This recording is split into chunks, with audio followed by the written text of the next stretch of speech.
sebagian daripada kebenaran firman. Bekerjalah Roh Kudus, mengubah setiap hati, memulihkan kehidupan kami. Dan Tuhan bekerja, terus kami maju melangkah di dalam Tuhan, dan kami boleh menjadi berkat bagi banyak orang. Terima kasih Roh Kudus, berbicaralah pada setiap hati kami Tuhan. Pakai lidah bibir hamba-Mu ini Tuhan, untuk Engkau berbicara Tuhan, menyampaikan seluruh isi hati Tuhan dan pesan-Mu pada akhir zaman ini Bapa. Terima kasih Bapa, kami siap menerima sabda-Mu di dalam nama Tuhan Yesus Kristus. Semua yang percaya katakan amin. Puji nama Tuhan. Silakan duduk Bapak Ibu yang dikasih Tuhan. Saya sangat mengucap syukur udah berapa kali melayani di tempat ini. Hadirat Tuhan begitu luar biasa ya. Pada saat kita menyembah, pada saat kita memuji Tuhan, Tuhan hadir, Tuhan bertata di atas pujian. Oleh sebab itu kita harus memuji Tuhan dengan segenap hati, segenap jiwa, segenap kekuatan kita, sehingga kita boleh menghadirkan Tuhan. Pada saat hadirat Tuhan turun, maka kesembuhan terjadi, maka pemulihan terjadi, kelepasan terjadi, dan juga terjadi kesembuhan. Ya, saya percaya pada akhir zaman ini kedepannya akan banyak lagi mujizat Tuhan, akan banyak lagi tanda-tanda ajaib menyertai pendeta, betul? Amin. Betul juga, tapi menyertai juga semua jemaat, orang awam, kita yang dipenuhi Roh Kudus, ada kuasa Tuhan. Ayo kita bergandeng tangan, bukan hanya dengan gembala, bukan hanya dengan jemaat, tapi dengan gereja-gereja yang lain. Kita bergandeng tangan saat berdoa untuk pemulihan lingkungan di tempat ini. Saya percaya, saya tadi parkir agak jauh. Oh, ini ada gereja, di sini ada gereja juga, di sini ada gereja juga. Gak usah saing-saingan ya. Kita makin banyak gereja, makin banyak jiwa-jiwa yang akan dibawa kepada Kristus ya. Saya percaya kemarin Pak Hotben juga bilang, oh di depan baru buka lagi Bu Maria. Gak apa-apa Pak, nanti makin banyak jiwa-jiwa yang diselamatkan. Gak usah merasa tersaingi, jangan. Kita bukan bisnis ya. Gereja itu bukan bisnis. Gereja itu kita menjangkau jiwa-jiwa ya. Kita memuliakan Tuhan ya. Harus dipisahkan antara bisnis sama gereja, jangan jadi satu. Kenapa? Kalau enggak, motivasi hamba-hamba Tuhan buka gereja itu cari uang, saudara ya. Buka gereja lagi, buka cabang lagi, bukan nggak boleh, tapi motivasinya. Kalau motivasinya karena uang, waduh, banyak perpuluhan, banyak persembahan, banyak yang mendanai. Nah itu saudara, akhirnya hati bisa berubah. Banyak hamba-hamba Tuhan besar jatuh, banyak hamba-hamba Tuhan kecil jatuh. Karena apa? Karena uang. Ya, hati-hati, kita harus bisa jaga hati. Ya, puji nama Tuhan. Beberapa waktu lalu saya bilang, Tuhan, firman Tuhan apa yang akan dibawakan di gereja GAP di tempat ini ya? Saya selalu tanya Tuhan, karena firman Tuhan itu banyak. Apa yang mau disampaikan? Tiba-tiba Roh Kudus ingatkan, oh ini ya Tuhan, kita bawakannya, kita baca bersama-sama di dalam firman Tuhan. Ya, kita baca di dalam Amsal 4 ayat 23 ya. Yang sudah bangkit berdiri kita baca bersama-sama ya. Nah, ini ayat termasuk ayat favorit ya. 1 2 3 Amsal 4 ayat 23. Jagalah hatimu dengan segala kewaspadaan, karena dari situlah terpancar kehidupan. Amin. Silakan duduk Bapak Ibu yang dikasih Tuhan. Jadi kita disuruh Tuhan, jagalah hatimu dengan waspada. Saudara tahu kalau waspada itu, ayo berjaga-jaga, waspada. Ya, waspada nih. Misalkan, jangan taruh motor sembarangan, pagar kunci, banyak pencurian. Waspada, kita gembok, ya, kita kasih kunci double, ya. Jadi kita ada satu kehati-hatian, kewaspadaan. Apa sih yang bisa kita waspadai? Nah, seperti tadi kesaksian Pak Hotben. Jemaatnya ada yang sakit masih muda, 15 tahun udah sakit cuci darah. Waduh, saya bilang, ngeri sekali akhir zaman. Dari makanan, saudara. Ya, makanan yang beralkohol, bersoda, ya, juga makanan yang ada pewarna, dan juga ada makanan yang pengawet itu hati-hati saudara. Ya, minuman juga hati-hati. Jangan sampai menjadi penyakit, sarang penyakit, jadi sakit kanker, sakit apa, hati-hati saudara, ya. Jadi waspada, tubuh kita baik Allah, jaga. Saya juga udah ada umur jaga-jaga, jangan banyak makan nasi, gula-gula, katanya, asin-asin, ya, minyak-minyak, daging-daging, kurang-kurangin. Lebih baik kita juga ambil doa puasa. Kemarin waktu kami pelayanan ke kota Sukabumi, ya, ada satu nenek itu udah umur 80 tahun masih seger loh saudara. Tapi saya heran, itu saya udah 25 tahun nggak pulang, ketemu ini nenek masih sehat, masih seger. Tapi dia cerita dia kena sakit kanker saudara. Nah terus akhirnya dia bilang, sekarang Bu Maria, saya setiap minggu 4 hari puasa. Waduh, nenek-nenek setiap minggu 4 hari puasa saudara. Luar biasa, Tuhan kasih stamina luar biasa. Jadi saya bilang betul juga, puasa itu membawa kesehatan, ya. Jadi kita diajarkan dalam firman Tuhan, ayo penguasaan diri, jangan gelojoh, nafsu makan terus. Penguasaan diri dengan berpuasa lebih sehat. Ada zat yang keluar dari tubuh kita pada saat kita lapar, itu zatnya bagus. Saya lupa zatnya apa, menantu saya bilang, pada waktu puasa mami, itu ada zat dalam tubuh itu keluar, muncul. Itu bagus untuk kesehatan. Jadi kita setiap anak-anak Tuhan, ayo penguasaan diri, ya. Bisa jaga hati. Jangan sampai kita ini hati kita cepat emosi, cepat marah, cepat kepahitan, cepat tersinggung. Nah, itu nggak jaga hati, ya. Jadi banyak sekali cerita-cerita di dalam firman Tuhan yang membuat kita untuk belajar jaga hati. Seperti Musa. Saya baru kaget, kita kan lagi pembacaan kitab setiap hari itu ada yang 5 pasal, 3 pasal, 2 pasal. Kita dari kejadian berurutan per grup, ya saudara. Saya pada waktu baca firman Tuhan, kan udah sampai kata bilangan ya saudara.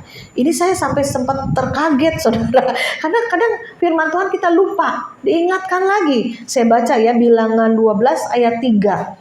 Musa adalah seorang yang sangat lembut hatinya, lebih daripada semua manusia yang ada di muka bumi. Saya bilang, hebat sekali ini firman. Dikatakan Musa adalah orang yang paling lembut, ya. Hatinya lebih dari semua manusia yang ada di muka bumi. Padahal saya tahu, saudara tahu, Musa pernah membunuh orang Mesir karena lagi orang Israel berantem, ya. Nah, dia bunuh nih, diumpetin saudara, ya. Nah, pada waktu dia bermasalah dengan orang Mesir, Musa juga bunuh saudara orang Mesir, kubur juga itu mayatnya. Sampai orang Yahudi bilang, kamu kan pernah bunuh orang Mesir, kaburlah dia kan. Gimana dibilang orang yang paling lembut di seluruh muka bumi, sedangkan dia pernah marah, pernah emosi, pernah membunuh bahkan saudara, ya kan? Ya, tapi itulah proses. Kita harus memasuki proses padang gurun, memasuki proses. Mungkin juga saya percaya Pak Hotben juga diproses Tuhan. Tiba-tiba muncullah gereja di depan pas nih. Wah ini saingan nih. Waduh dalam hati panas nih saudara. Kurang asem nih. Kurang ajar nih. Udah tahu ada gereja. Bukan di depan lagi. Ya kan? Nanti jemaat pada pindah. Pikiran manusia begitu ya. Tapi percayalah. Pada saat kita punya hati yang baik. Hati yang luas. Oh iya. Nanti penjagaan jiwa lebih banyak lagi. Ayo bergandeng tangan, doakan gerejanya buat maju banyak jiwa-jiwa. Ya, puji nama Tuhan. Maka Tuhan akan tambahkan jiwa-jiwa di tempat ini juga yang bisa dilayani oleh hamba Tuhan di tempat ini. Ya, saya percaya kita bisa jaga hati kita. Seperti lagi kisah Yusuf.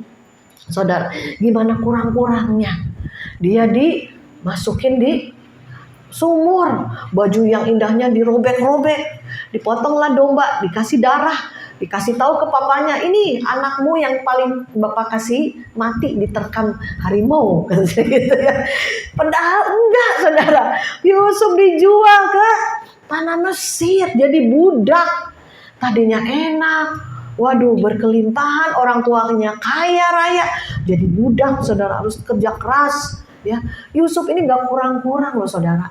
Diproses, ya. Tapi pada saat betul mimpinya jadi kenyataan, ya, bulan dan bintang menyembah, padi dan gandum tunduk sama padinya dia. Akhirnya dia jadi penguasa di seluruh Mesir. Sampai saudara-saudaranya yang 11 orang datang untuk minta beli gandum. Ya, saudara. Ceritanya saudara bisa baca di firman Tuhan. Dan dikatakan Yusuf akhirnya menjadi berkat bagi saudaranya. Seluruh dunia mengalami kelaparan. Ya, boleh kita juga mengatakan, oh, keluarga kita dalam keadaan kesusahan, kita bisa jadi berkat karena hati kita beda, punya hati yang mengasihi, punya hati yang menolong, punya hati yang murah hati. Itu Tuhan akan pakai. Saya juga belajar, Tuhan beri hati, ya. Saya bilang, Tuhan, saya mau jadi berkat. Berkati saya berlimpah-limpah semua pekerjaan. Tuhan kasih usaha. Saya minta Tuhan bisa memberkati penginjilan-penginjilan. Saya juga Tuhan berkati keluarga saya dari keluarga susah, keluarga hamba Tuhan yang susah dulunya, saudara ya. Tuhan rindu untuk memberkati saudara-saudara semua. Sampai hari ini saya masih bisa nolong, masih bisa berbagi pada saudara-saudara. Bahkan orang lain yang bukan saudara sendiri, kita bisa diberkati menjadi berkat, menjadi menolong. Ya, ada juga saudara yang pahit. Ya, gua susah, gua dulu nih, gua miskin, gua kere nih dulu nih, ya kan? Jadinya pelit, kikir. Tuh, saudara, reaksi apa di hati kita yang muncul? Ya, di balik semua masalah, di balik semua penderitaan, ada yang jadi tambah jahat, ada yang tambah baik. Ya, nah seperti Yusuf ini, papanya meninggal, mamanya meninggal, anak yang 12 itu, yang satu Yusuf, ke-11 saudaranya bersujud kepada Yusuf. Yuk kita sembah Yusuf, kita minta ampun dosa-dosa kita terlalu banyak dulu menjual Yusuf, ya. Mungkin ini orang tua kita sudah meninggal, pasti dia takutnya membalas nih, ya kan? Membalas, wah, saatnya balas dendam, orang tua sudah meninggal, ya. Tapi Yusuf punya hati yang berbeda. Kalau kita punya hati yang baik, punya hati yang luas, punya hati yang berbeda. Sampai Yusuf bilang begini, saudara, engkau boleh mereka-rekakan yang jahat, tetapi Tuhanlah yang membalikkan semuanya untuk kebaikan, sehingga bangsa ini tetap ada sampai hari ini. Ya, jadi dia tidak pahit, tidak dendam. Bahkan dia bilang, engkau jangan berpikir yang tidak baik. Walaupun engkau mereka-merekakan yang jahat untuk aku, tapi Tuhan membalikan untuk kebaikan. Sehingga dia jadi penguasa di Mesir, saudara. Ya, jangan lagi berpikir yang jahat, ya. Yusuf bilang pada saudaranya, aku tetap akan memberikan yang terbaik, gandum yang terbaik, tempat yang terbaik di Mesir ini. Ya, puji nama Tuhan. Jadi saudara, seringkali Tuhan melihat hati. Apakah hatimu masih jahat, masih licik, masih suka dendam, masih pemarah, masih cepat tersinggungan, masih tetap kepahitan? Apa yang muncul reaksinya? Ya itulah saudara. Tuhan izinkan masalah, Tuhan izinkan penderitaan. Iblis juga kasih cobaan, iblis kasih godaan, supaya iblis nunggu engkau jatuhnya, ya, pahit jatuh, ya, sehingga engkau marah, jatuhlah dalam dosa, ya, diterkam oleh iblis. Iblis aja berkeliling mencari orang-orang Kristen, orang-orang percaya Yesus untuk jatuh, untuk murtad, untuk tidak percaya lagi. Tapi kita anak-anak Tuhan, ayo kita maju, kita terus boleh bangkit, berjalan, melangkah di tengah masalah penderitaan. Kita boleh lebih dari pemenang, saudara. Amin. Amin. Ada satu kesaksian, ya. Saya juga kan diperluas Tuhan, ya. Banyak tempat kita buka untuk kumpul doa, untuk kebaktian, kita untuk penjangkauan jiwa-jiwa, ya. Nah, di situ saya kenal beberapa orang karakter, hebat, dahsyat, urapannya, pelepasannya, doanya luar biasa, saudara. Pokoknya dahsyat deh, membuat saya terkagum-kagum. Udahlah, diangkat nih, boleh jadi ketua di wilayah ini gitu. Ternyata saudara, dia punya cerita, saya dengarkan. Masa lalunya belum beres. Dia pernah kepahitan sama cowok, pasangan. Maksudnya dulu punya pacar lah. Akhirnya putus, pacarnya tidak memilih dia. Akhirnya dia kepahitan sampai hari ini nggak menikah, saudara. Nah, masuklah dalam dunia pelayanan. Bisa, saudara. Jadi cepat kepahitan, cepat tersinggungan, cepat marah. Dia tidak mau mengampuni orang yang menyakiti hati dia. Itu terus terbawa dalam pelayanan, terbawa dalam keluarga. Makanya bentrok suami istri bisa karena punya masa lalu yang belum beres. Ada salah satu pendoa saya pada waktu dia ke Bukit Doa Salomo, saya tanya, ada pesan Tuhan apa?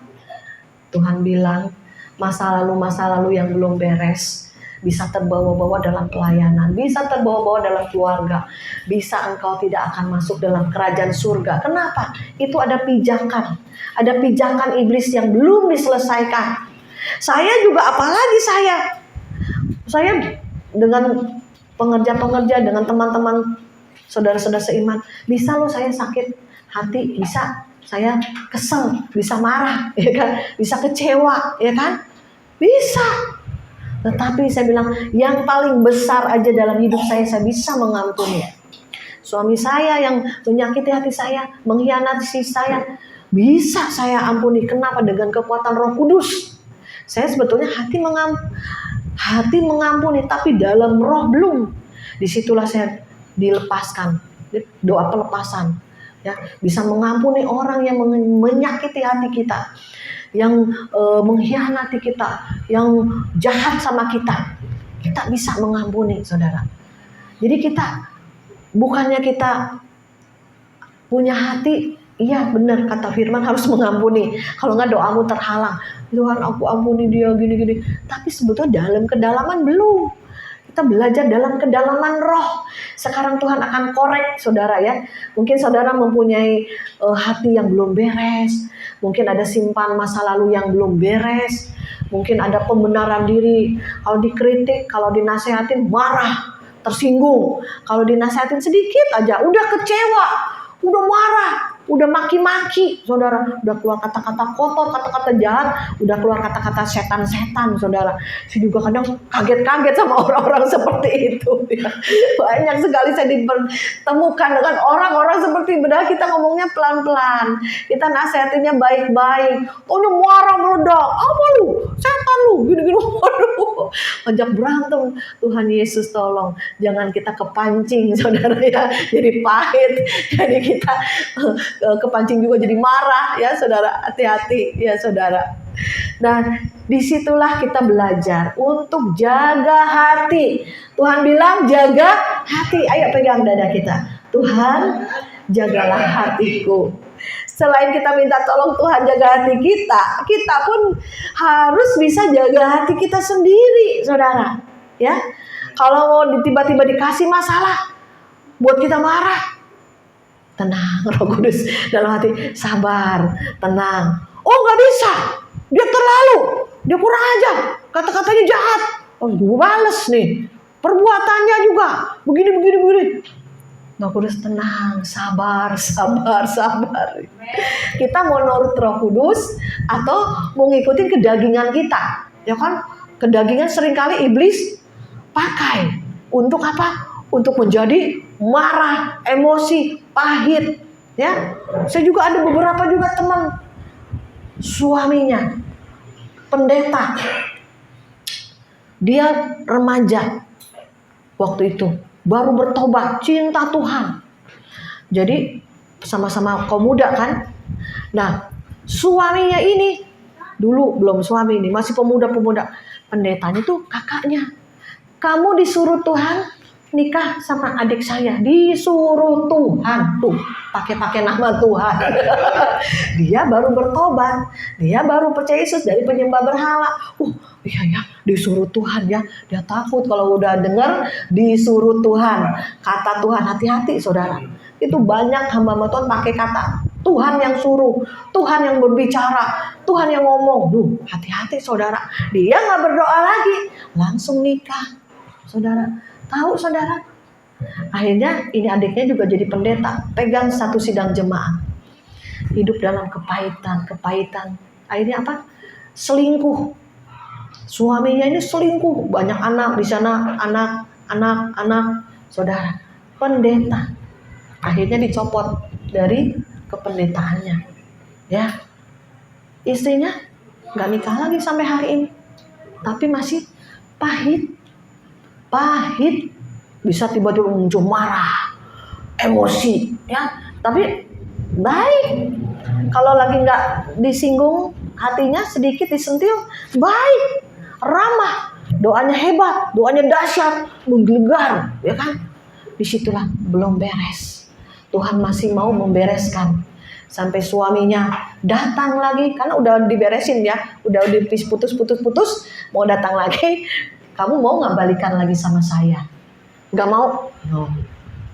Sampai KDRT dipukul kepalanya. Sampai agak kayak orang tuh olek suka lupa. Karena dipukul kepalanya. Orang Batak tuh, maaf ya, bukan kita ini Batak ya, tapi karena dia yang cerita nih, keras gitu ya, dipukul kepalanya. Sampai KDRT juga, diselingkuhi juga. Tapi makanya dia sadar. Untung saya bilang kamu nggak murtad. Bisa lo pahit murtad nih saudara. Tapi ada yang masih sedikit lagi belum dibereskan. Saya seringkali doakan Tuhan biar dibereskan. Supaya nanti pelayanannya bagus, keluarganya juga bagus, anak-anaknya juga. Ada yang kepahitan juga anaknya, ada yang gak mau nikah saudara. Ya, jadi kita hati-hati. Jangan sampai kita ini hatinya tuh, kalau Roh Kudus bilang ada hati nurani, ya, kalau Tuhan bilang kamu ampuni, Tuhan saya nggak bisa mengampuni, tapi saya mau. Kemarin waktu di Bogor juga begitu saudara. Ada seorang ibu, Bu Maria, saya nggak bisa mengampuni suami saya benci sama dia. Kenapa Bu? Suami Bu selingkuh? Bukan selingkuh. Jual tanah nggak bilang-bilang. Jadi itu tanah siapa? Tanah suami, warisan? Bukan, tanah kami. Jadi kami merintis dari nol, berkeluarga, nggak punya apa-apa.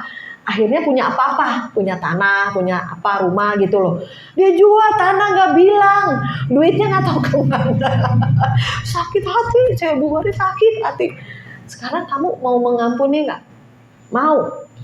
Tapi saya nggak bisa. Dia yang penting mau dulu, mau.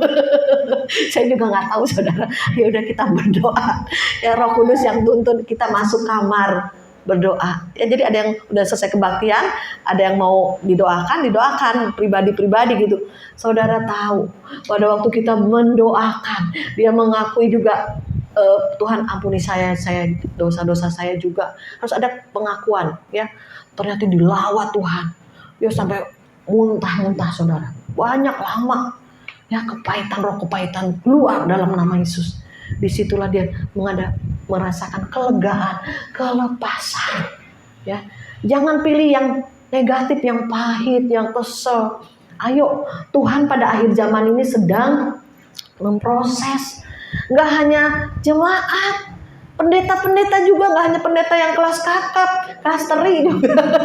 Ya, gerejanya besar, pasti dia hebat, pasti dia udah rohani. Enggak juga saudara. Banyak yang jatuh dosa perselingkuhan, banyak yang jatuh dengan dosa mamon, saudara. Ya, seringkali iblis kasih cobaan, Tuhan izinkan, dan seringkali Tuhan juga kasih ujian.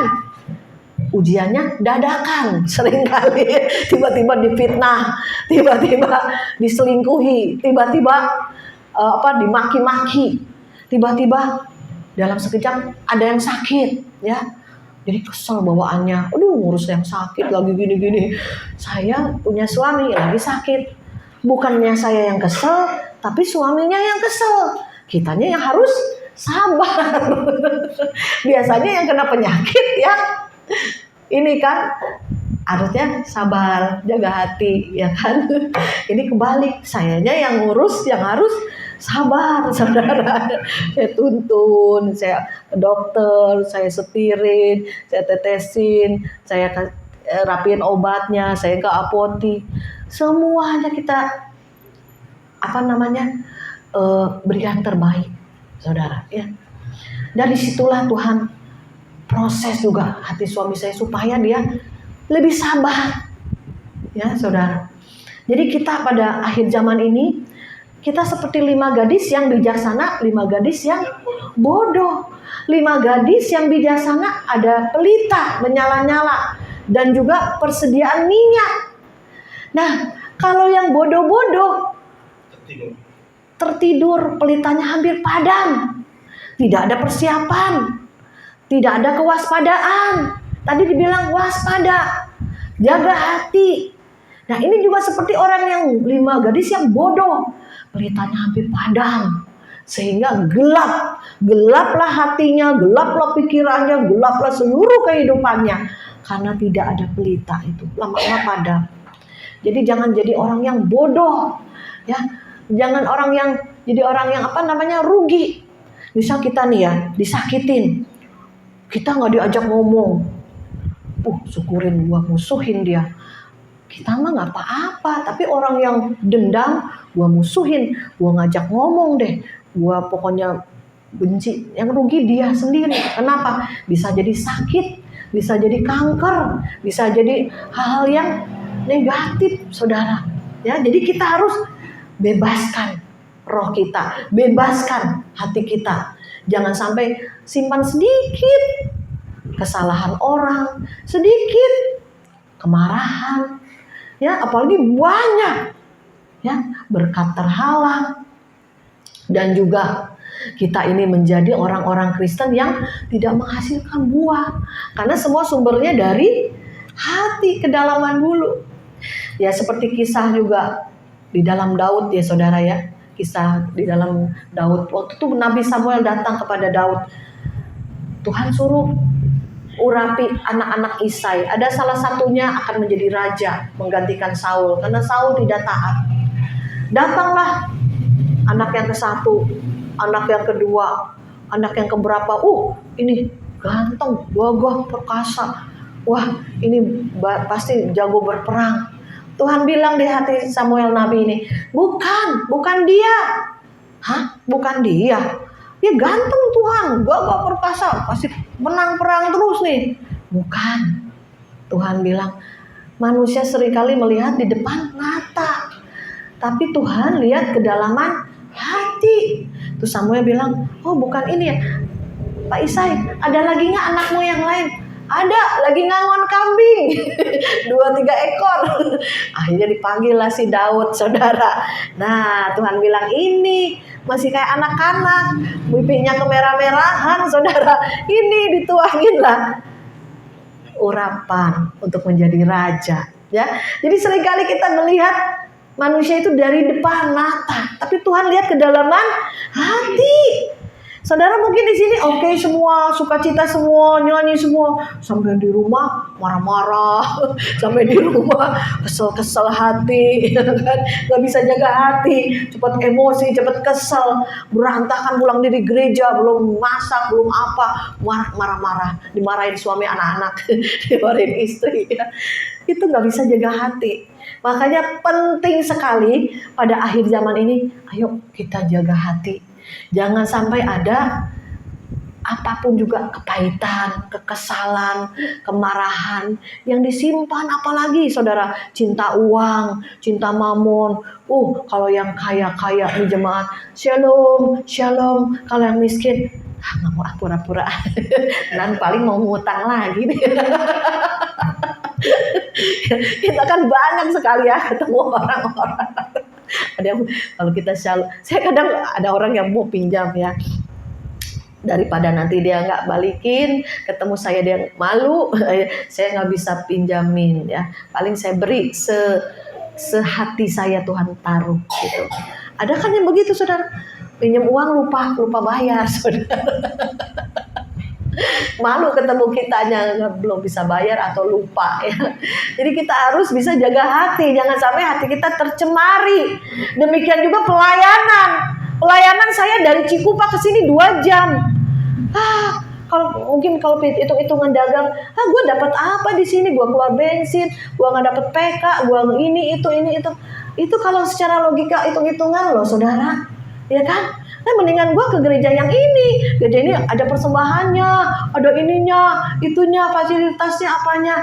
Nah, saudara, kalau saya nggak jaga hati, wah, mendingan saya melayani orang-orang kaya, saudara. Ya, ada orang-orang yang susah, miskin. Oh, Cimaria, makannya ini sama jengkol, iya. Jadi kita bisa merakyat. Bisa juga kalau Tuhan angkat naik, kita nggak sombong, ya, saudara ya. Jadi kita bisa kayak Tuhan Yesus lahir di dunia, ya kan? Dia kenapa lahir di kandang domba? Dia raja segala raja, dia punya langit dan bumi. Kenapa? Dan terhina di kandang domba, saudara. Orang miskin ini kandang domba, saudara, ya kan? Karena Tuhan ingin yang kaya itu untuk merendah hati, datang ke kandang domba, saudara. Yang miskin pun bisa, gembala-gembala datang, disuruh malaikat untuk menyembah. Oh, ini datang juru selamat dunia, ya. Jadi kita harus bisa merendah, merakyat, ya. Jika suatu hari Tuhan angkat pelayananmu, keadaanmu, ya, engkau nggak akan sombong lagi. Saya dulu juga susah, saudara, bukan ecek-ecek, lama saya tuh dalam proses keuangan. Itulah saya menjadi tidak cinta uang, tidak cinta mamon. Kenapa? Ada uang, saya pikir lagi, Tuhan, ini untuk siapa ya? Untuk pelayanan apa ya? Saya bawa, saya bagikan. Begitu, saudara. Ya, jadi kita belajar dalam keadaan jangan jadi pahit, jangan jadi kecewa, jangan jadi hati keras. Dibilangin tambah marah, dikasih tahu tambah keras. Benteng-bentengnya tambah lagi, tambahin lagi. Akhirnya ujungnya murtad, saudara. Ujungnya nggak Tuhan-Tuhanan lagi, dipakai oleh iblis jadi penyesat-penyesat di akhir zaman. Dari ujung pertama, dari kepahitan. Saudara tahu, itu yang gereja-gereja yang sesat-sesat, saksi Yehova, dan juga kalau menurut kita ya tidak percaya Yesus Tuhan, Mormon apa, itu tadinya pendeta, orang Kristen yang tahu firman. Tetapi kenapa mereka ujungnya tersesat? Karena pahit, kecewa, ya. Jadi kita harus jaga hati, lembutkan hati. Sehingga saya juga sampai heran-heran saya dapat ayat ini. Musa adalah orang yang paling lembut di seluruh muka bumi, dan tidak ada orang seperti dia. Hatinya lembut karena dia sudah mengalami proses demi proses, sudah mengalami masalah demi masalah, sudah mengalami penderitaan melalui penderitaan. Dan dia akhirnya menang. Hatinya diubah Tuhan.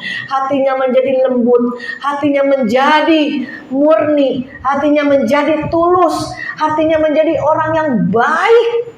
Ya, saya nggak tahu, saudara, saat ini hatimu seperti apa. Saya nggak tahu. Ya, tapi Tuhan tahu hatimu, hati bapak, hati ibu, bahkan seorang anak pun sudah punya hati. Seperti apa hati anakmu? Ya. Saya punya cucu baru 2 tahun. Dia orangnya lincah, tapi seringkali nggak sabaran, ya, mau berebut, mau ngambil. Sabar. Saya suka bilang sabar ya, ngantri. Ya, itu sudah terlihat hatinya kurang sabar. Dari kecil sudah tahu hatinya seperti apa. Tapi itulah perlunya pemrosesan, perlunya didikan, perlunya dibentuk Tuhan, diuji Tuhan, sehingga hati kita menjadi hati yang baik, hati yang penuh sopan santun, hati yang setia, hati yang penuh kasih, hati yang tidak dendam, ya, hati yang penguasaan diri, ya. Coba saudara, itu buah roh yang 9 itu ujungnya apa? Hati. Ya, apakah hatimu penuh kasih? Ya kan? Apalagi 9 buah roh, apakah hatimu penuh sukacita? Apakah hatimu penuh dengan damai sejahtera? Apakah hatimu penuh dengan kebaikan, kesetiaan? Apalagi kelemah lembutan dan penguasaan diri. Itu semua dasarnya, intinya dari hati, saudara. Makanya firman Tuhan gak salah. Jagalah hatimu dengan segala kewaspadaan, karena disitulah tersimpan kehidupan. Sehingga pada saat luka-luka yang lama ya, hati-hati yang jahat di masa lalu belum dibereskan, terbawalah sampai saat ini dalam keluarga bisa kacau, bisa bercerai. Masuklah dalam gereja berbagai orang dengan hati yang terluka, hati yang dendam, hati yang panas, hati yang kecewa. Jadi ribut ini gereja, ribut saudara ya, jadi berantem, waduh, saling dengki, saling iri, saling menjatuhkan, saling panas, bisa ya, antara jemaat, antara gembala. Ini satu kesaksian yang saya dengar dari adik saya. Ini betul-betul satu kesaksian. Jadi ada satu pendeta di luar negeri. Ini dua-duanya hamba Tuhan. Dua-duanya hamba Tuhan tapi ribut, saling marah, saling kecewa, saling sakit hati, saudara. Putuskan pisah. Dari teman pendeta sama pendeta akhirnya pisah.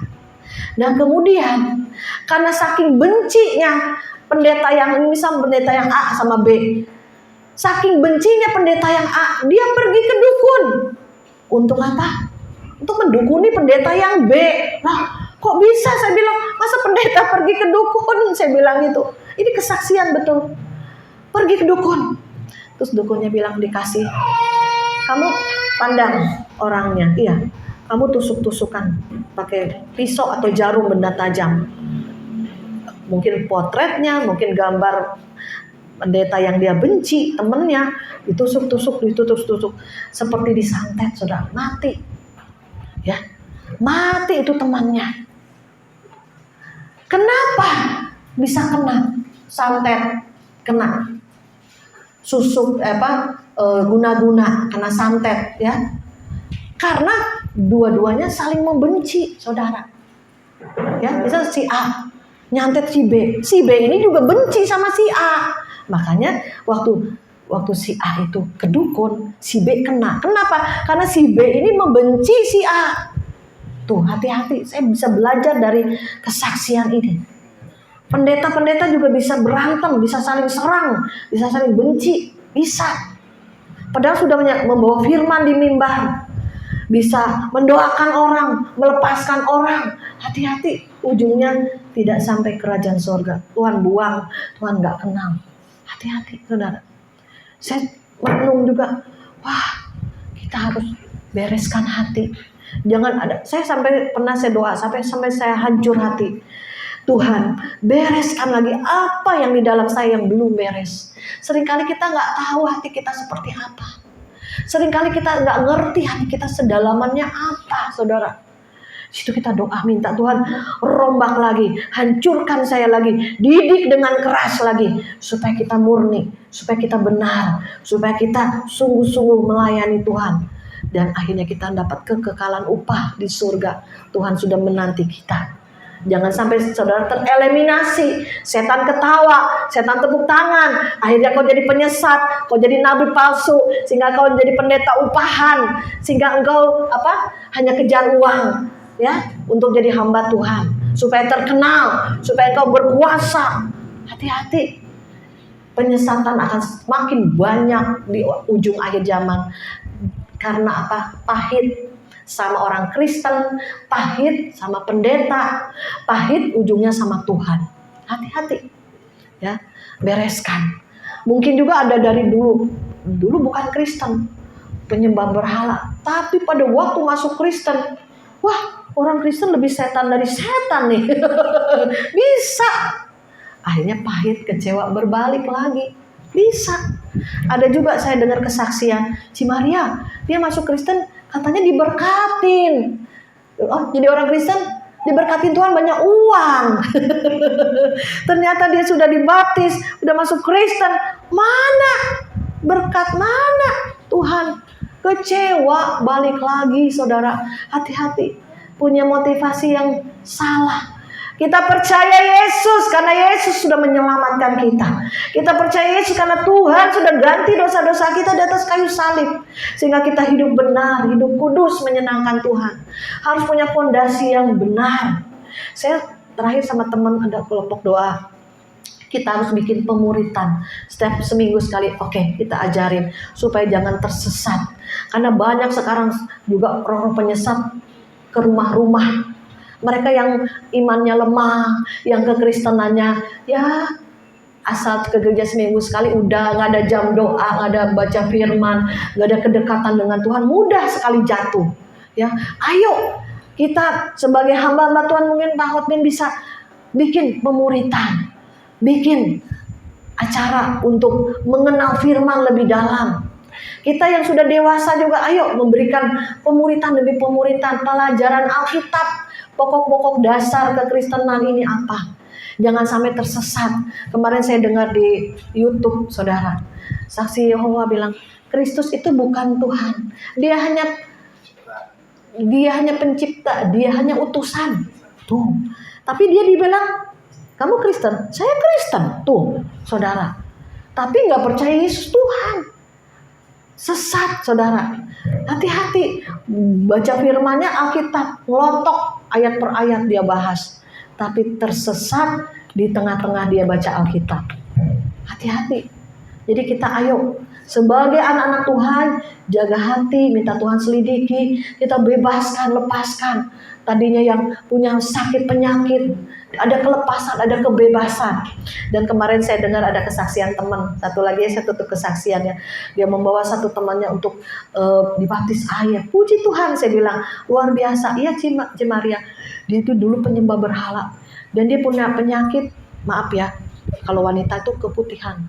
Gak pernah stop dan pakai softtek terus.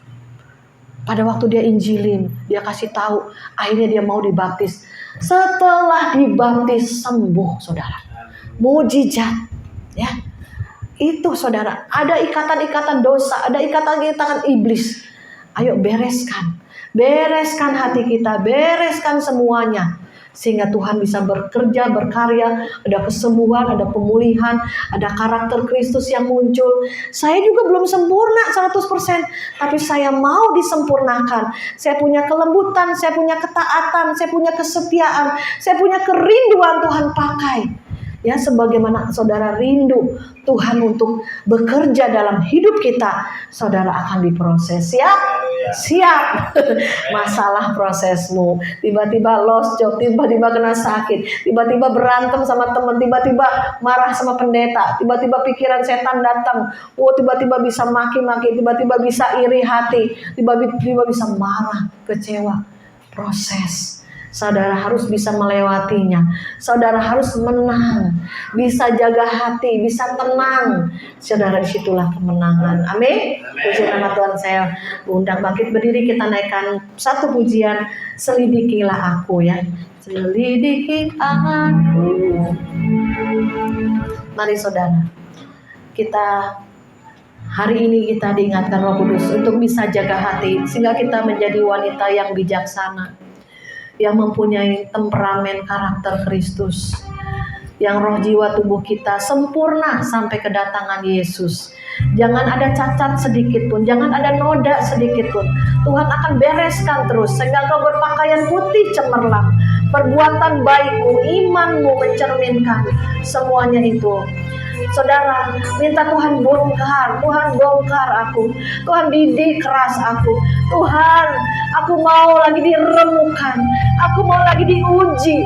Aku mau lebih lagi Tuhan, untuk Engkau memproses, memurnikan hatiku, imanku, sehingga teguh di dalam Engkau. Haleluya, haleluya Yesus. Mari kita naikkan pujian ini menjadi satu doa kita.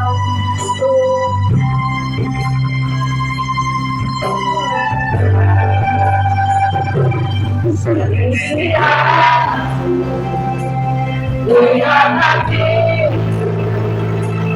apakah ku sungguh mengasihi Yesus yang Maha Kasih dan berilah hidupku percaya tersembunyi bagiku.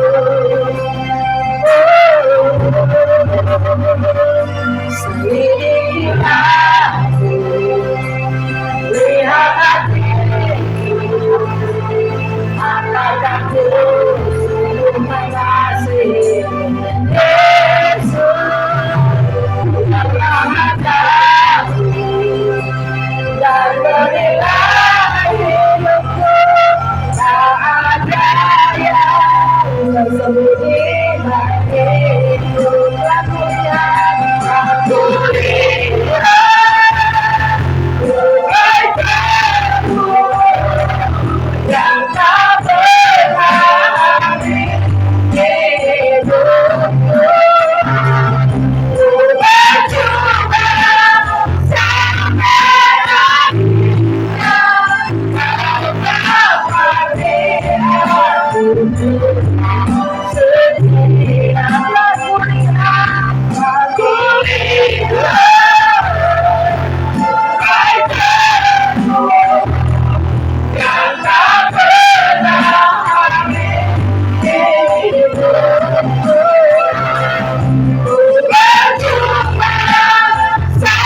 setia. Tuhan kebaikanmu yang tak pernah hidupku. Ku berjuang sampai akhir, kau dapati aku tenang setia. Mari saudara lihat hati saudara seperti apa. Minta didikan Tuhan, minta Tuhan untuk menjagai hati, minta Tuhan untuk meremukkan setiap hati. Sehingga Tuhan bilang hati yang remuk Tuhan tidak pandang hina, hati yang hancur Tuhan tidak pandang hina. Seringkali kita mengalami penderitaan, kesusahan, peremukan dan peremukan di hati. Supaya yang muncul adalah hati yang baik, hati yang sabar, hati yang lemah lembut, hati yang kuat, hati yang dimerdekakan. Biarlah Tuhan itu penuh pada kami semua. Kami saat ini pegang hati kami Bapa. Engkau jagai Tuhan hati kami Tuhan. Jangan ada muncul reaksi yang salah. Jangan ada muncul hal yang negatif Tuhan. Jangan muncul hal yang bisa dipakai iblis. Kami tutup rapat semuanya ya Bapa. Kami boleh mengampuni, kami boleh mengasihi, kami buang semua kesombongan, kami buang semua iri hati, kami buang semua kekecewaan, kami buang semua kepahitan, kami buang semua dendam. Mari Tuhan, Engkau yang membereskan cawan ini Bapa. Kami tidak mau seperti orang Farisi, seperti kuburan yang indah, namun dalamnya adalah tulang belulang yang mengerikan. Demikian juga di dalam kami ya Bapa, yaitu hati kami Tuhan. Kami bereskan Tuhan. Tolong kami Tuhan.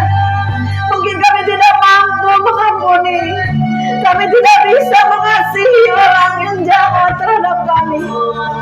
Kami tidak bisa Tuhan untuk bersikap baik dengan orang ini karena terlalu jahat. Tapi hari ini kami mau berkata, mari saudara berdoa masing-masing. Aku mau mengampuni si A, aku mau mengampuni orang ini, aku melepaskan pengampunan, aku lepaskan kepahitan, aku lepaskan semua yang tidak baik. Sekarang Kudus, jangan setiap hati jemaatmu di tempat ini, baik hamba-Mu, pendeta, gembala di tempat ini, jangan jemaah dalam kedalaman, jangan ada persaingan di dalam pelayanan, jangan ada simpan benci terhadap hamba-Hamba Tuhan berkaitan sejahala. Jangan simpan kepahitan terhadap jemaat juga Tuhan.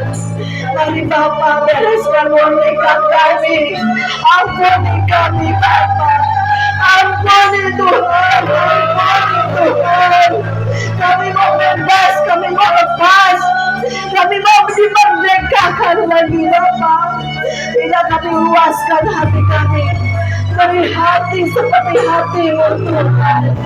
Terima kasih Roh Kudus, Engkau sendiri akan berurusan pribadi lepas pribadi di tempat ini. Tuhan akan membereskan, Tuhan akan menolong, Tuhan akan menjadikan kami dipulihkan seutuhnya roh jiwa tubuh kami, hati kami Bapa, dalam cengkeraman-Mu Bapa. Terima kasih Tuhan, Hamba berdoa untuk gereja di tempat ini menjadi satu wadah yang murni, yang tulus untuk menjangkau jiwa demi jiwa. Mereka yang berjalan dalam kegelapan, berjalan dalam kebinasaan, mendapatkan terang dari gereja di tempat ini, mendapatkan menemukan Yesus Juru Selamat, menemukan Kristus Mesias Juru Selamat semua orang.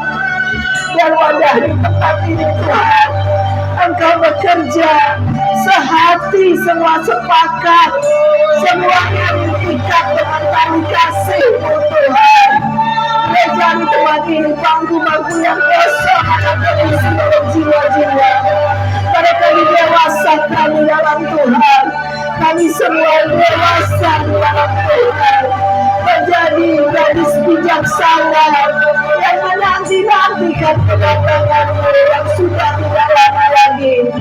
Terima kasih Bapa. Hamba selesai berbicara. Pesan-pesan-Mu sudah disampaikan Tuhan. Biarlah Tuhan sendiri yang bekerja terus. Kami percaya kami akan bertumbuh, berakar, dan berbuah-buah lebat di dalam Engkau. Di dalam nama Yesus kami serahkan semuanya. Haleluya. Semua yang percaya katakan amin. Saya serahkan pada hamba-Nya.